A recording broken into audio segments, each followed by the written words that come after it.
नमस्कार, मी डॉक्टर सतीश वसंत शिंदाडकर। आज आपण माहिती करून घेणार आहोत ध्वनी प्रदूषणाची। प्रदूषण ही जगाची मुख्य चिंता आहे आणि त्यापैकी एक आहे ध्वनी प्रदूषण। आवाजाच्या प्रत्येक स्रोतांमुळे ध्वनी प्रदूषण हा मुख्य चिंतेचा विषय संपूर्ण जगापुढे आवासून उभा आहे। यामध्ये प्रामुख्याने वाहतूक यंत्रणा जसे विमान, रेल्वेचा आवाज, रस्त्यावरील वाहनांचा आवाज इत्यादींचा समावेश होतो। तसेच औद्योगिक आणि निवासी इमारतींमधील निवासी भागात देखील ध्वनी प्रदूषण असू शकतं। जसे स्वयंपाकघरातील मिक्सर, ज्यूसर, प्रेशर कुकर आणि अन्य उपकरणं जसे vacuum cleaner, washing machine, TV, dryer, cooler इत्यादी। दिवसेंदिवस ध्वनी प्रदूषण वाढत आहे आणि वाढत जाणाऱ्या या आवाजामुळे आपल्या जीवनात अस्वस्थता निर्माण होत आहे।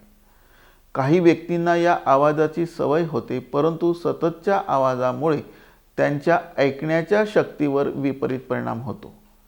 काहींना तर कायमचे बहिरेपण येते, काहींना कॉन्सन्ट्रेशन कमी होते। अनेक कारखान्यांमधून सातत्याने कर्कश आवाज निर्माण होत असतो आणि त्या ठिकाणी काम करणाऱ्या व्यक्तींना बहिरेपण निर्माण होत असते। जेवढ्या व्यक्तींना बहिरेपण येते त्यापैकी 1/3 लोकांना ध्वनी प्रदूषण हे कारण आढळून येते। प्राधान्याने जे लोक विमानतळाजवळ राहतात, रेल्वे लाईनजवळ राहतात, तसेच औद्योगिक वसाहतीत राहतात किंवा 2 तासापेक्षा अधिक काळ मोठ्या यंत्राच्या आवाजाच्या संपर्कात राहतात, उदाहरणार्थ पीठ दळण्याची गिरणी इत्यादी, त्यांना बहिरेपण येणं सहज शक्य आहे।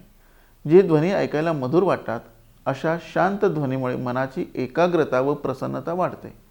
मधुर संगीत श्रवणामुळे गायी जास्त दूध देतात असे संशोधनाने सिद्ध झालेले आहे। मधुर ध्वनी हा नेहमी हळू आणि सौम्य असावा। त्याचा आवाज अधिक असल्यास म्हणजेच काही व्यक्तींना मोठ्याने संगीत गाणे ऐकण्याची सवय असते, अशांसाठी देखील हा सावधानतेचा इशारा आहे, कारण मोठा आवाज नेहमीच घातक असतो। कर्कश आणि मोठा आवाज ऐकल्याने बहिरेपणा येतोच, परंतु सोबत रक्तदाब वाढणे, हृदयाचे ठोके वाढणे, चिडचिडेपणा, रागीटपणा हा देखील निर्माण होत असतो।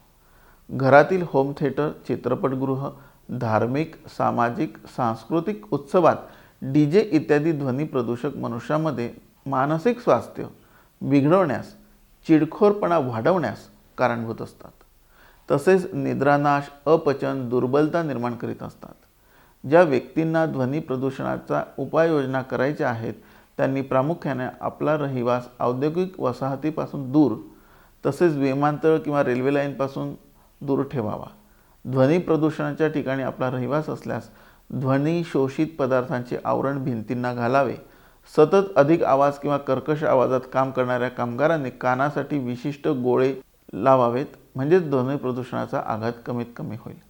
ध्वनी प्रदूषण क्षेत्रात मोठ्या प्रमाणात वृक्षांची लागवड आणि जोपासना करावी। या वृक्षांच्या पानांमुळे ध्वनीची तीव्रता कमी होते। टीव्ही, होम थिएटर, समारंभ इत्यादींमध्ये ध्वनीची तीव्रता कमी ठेवण्यासाठी आपण आग्रही असावे। अशा प्रकारे आपण स्वतःपासून सुरुवात केल्यास निश्चितच ध्वनी प्रदूषणाचे दुष्परिणाम निर्माण होणारच नाहीत। नमस्कार।